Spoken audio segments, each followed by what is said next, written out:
السلام عليكم ورحمة الله وبركاته. نعيمة سميح. حقيقة وفاة نعيمة سميح، واش بصح ماتت ولا غير الناس كتكذب عليها وكتحط في مواقع التواصل الاجتماعي الكذوب؟ كنتمنى هاد الفيديو يلقاكم كلكم بخير وعلى خير وبألف صحة، وبقاو حتى الاخير باش تعرفوا واش بصح ماتت ولا لا.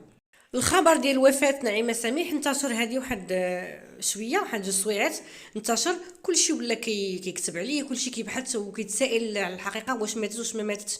علاش الناس كيكتبوا هاد الكذوب هادشي؟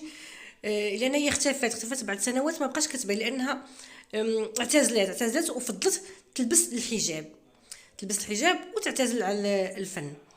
صراحه بزاف الناس كيتسائلوا واش بصح نعيمه سميح ماتت، ولكن نعيمة سميح ما ماتتش. الخبر رجع على اللسان ديال ولدها، الفم ديال ولدها، قال لك راه الام ديالو ما ماتتش. يعني خبر كاذب. الله يرزقها الصحه يا ربي، امين، يرزقها الصحه ويخلي لها لوليداتها. والناس اللي تيكتبوا هذا الشيء باش يطلعوا الفيديوهات حشومه عليهم. المهم هذا خبر راه كاذب 100%، لان الولد ديالها هو اللي كذب الخبر. والسلام عليكم، حتى فيديو اخر ان شاء الله بحول الله.